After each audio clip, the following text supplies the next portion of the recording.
Paramafian Mahida 21 96,2516 Ilmu Komunikasi 4 Tugas Bahasa Indonesia. Halo teman-teman semua, perkenalkan nama saya Paramafian Mahida. Saya dari Prodi Ilmu Komunikasi Universitas Amikom Yogyakarta dengan NIM 2196256 dari kelas 21 IK 04. Nah, di sini saya akan mempresentasikan tugas bahasa Indonesia dengan tema yang saya angkat yaitu public speaking. Nah, mungkin di antara kalian udah banyak yang jago ataupun mungkin malah belum tahu apa itu public speaking.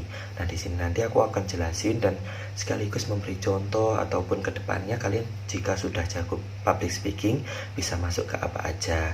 Ikutin terus presentasi aku kali ini. Nah, sebelum itu aku akan jelasin dulu nih, apa sih public speaking?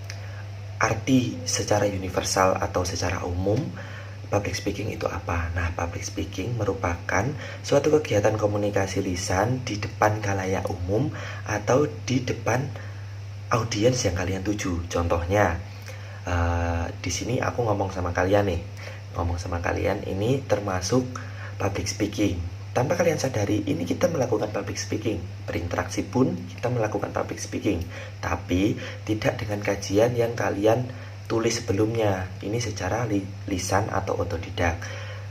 Jadi public speaking itu tidak seluruhnya secara otodidak, karena secara ilmiah juga public speaking itu bisa melalui materi yang sudah kita siapkan. Nah, selain yang udah aku jelasin tadi apa itu public speaking, nah sekarang contoh public speaking itu sendiri salah satunya presentasi di kelas. Nah, kalian pasti sering ya disuruh guru atau dosen untuk presentasi di kelas dengan materi yang sudah beliau berikan. Itu merupakan salah satu cara kalian juga melatih public speaking di dalam kelas. Itu di dalam kelas itu merupakan lingkup kecil, masih lingkup kecil kalian untuk belajar public speaking. Jadi kalian yang masih introvert atau malu-malu untuk ngomong di depan umum atau dengan audiens yang cukup banyak, kalian bisa melatih di saat kalian presentasi di kelas, karena audiens presentasi di kelas itu merupakan teman kalian sendiri yang notabene sudah kenal dengan kalian. Jadi kalian bisa mengasah dan melatih lagi kemampuan berbicara kalian di depan umum melalui kegiatan presentasi di kelas kalian dengan lingkup yang kecil. Nanti perlahan-lahan kalian bisa melatih di lingkup yang lebih besar, dan lebih besar lagi. Nah, contoh selanjutnya ini yaitu pidato. Tapi tidak semua orang bisa melakukan pidato ini, karena pidato merupakan salah satu kegiatan public speaking yang menurut aku sendiri atau menurut saya sendiri sangat rumit dan juga susah untuk dibawakan. Karena apa? Pidato itu rata-rata dibawakan saat acara resmi dan juga kalian formal gitu pembawaannya, tidak sesantai public speaking yang ada di presentasi di kelas ataupun presentasi di depan audiens umum. Karena pidato ini harus mempersiapkan materi yang menurut saya sangat-sangat susah, dan kalau kalian tidak kuat mentalnya itu akan kepanikan sendiri dan juga kebingungan sendiri saat membawakan materi di depan para audiens yang notabene itu merupakan orang-orang penting. Contoh yang terakhir ini merupakan contoh yang lebih kecil daripada presentasi tadi. Karena apa? Ini contoh saat kalian mengobrol dengan teman dan juga orang terdekat kalian. Itu secara tidak langsung dan tanpa kalian sadari itu juga mengasah public speaking kalian. Contohnya saya. Sekarang saya kan ngobrol dengan kalian melalui smartphone dan juga nanti saya upload di platform YouTube.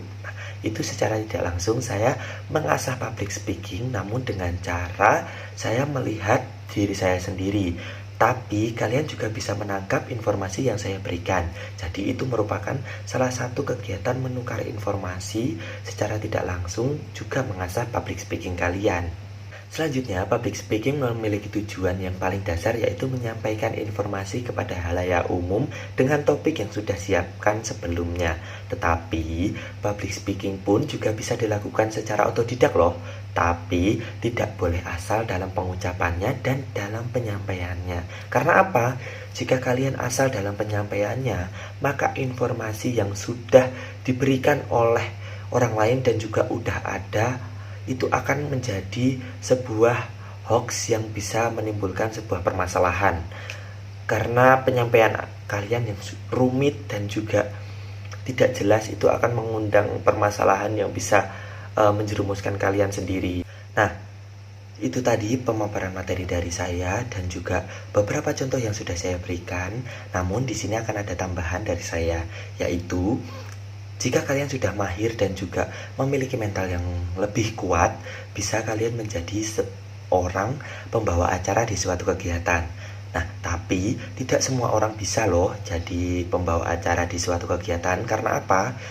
Kita tidak tahu di atas panggung nanti kita akan gemetar ataupun tremor dan juga kaget saat bertemu audiens yang sungguh sangat banyak. Itu juga salah satu kendala saat kita berpublic speaking dan juga kita membawakan suatu acara.